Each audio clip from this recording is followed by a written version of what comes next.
தமிழக அரசு பள்ளி மாணவிகளுக்கு ஒரு ஹாப்பியான நியூஸ் என்னன்னு தெரியுமா? 6லேருந்து 10ஆம் வகுப்பு படிக்கிற அரசு பள்ளி மாணவிகளுக்கு கராத்தே, சிலம்பம், ஜூடோ போன்ற தற்காப்பு கலை பயிற்சிகள் வழங்கப்பட இருக்கிறதா பள்ளி கல்வித்துறை அறிவிச்சிருக்காங்க. இதுக்கான வழிகாட்டு நெறிமுறைகளும் வழங்கப்பட்டிருக்கு. First, timing end fund. இந்த ட்ரைனிங் வர ஆகஸ்ட் முதல் வாரத்தில் தொடங்கி தொடர்ந்து 3 மாசத்துக்கு நடக்க போகுது. இதுக்காக ஒவ்வொரு அரசு பள்ளிக்கும் தலா 12,000 ரூபாய் நிதி ஒதுக்கப்பட்டிருக்கு.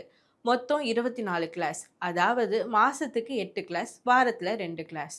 ஒரு நாளைக்கு 1.5 மணி நேரம் இந்த வகுப்புகள் நடக்கும். Second, coach and safety.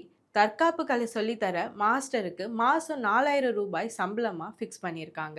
முக்கியமா அவங்க மேல எந்த ஒரு குற்றவியல் பின்னணியும் இல்லாம இருக்கணும். போலீஸ் வெரிஃபிகேஷன் சர்டிஃபிகேட்டை கண்டிப்பாக சப்மிட் பண்ணியிருக்கணும். மூணாவது முக்கியமான ரூல், ஒரு பேட்ச்ல குறைஞ்சது 10லிருந்து அதிகபட்சமாக 100 மாணவிகள் வரை தான் இருக்கணும்.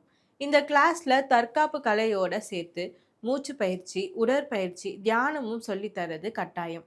நாலாவது, இது எல்லாமே ஸ்கூல்ல இருக்க பெண் ஆசிரியர்களோட நேரடி மேற்பார்வையில் மட்டும்தான் நடக்கணும். இந்த பயிற்சியில் சேரதுக்கு பெற்றோரோட எழுத்துப்பூர்வமான அனுமதி ரொம்பவே முக்கியம்.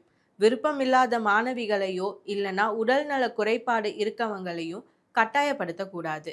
அதே சமயம் ஹாஸ்டலில் தங்கி படிக்கிற மாணவிகளுக்கு இதில் முன்னுரிமை கொடுக்கணும். கடைசியா, இதுக்கு தேவையான உபகரணங்களை பள்ளி மேலாண்மை குழு மற்றும் முன்னாள் மாணவர்களோட பங்களிப்போட வாங்கிக்கலாம்னு சொல்லியிருக்காங்க.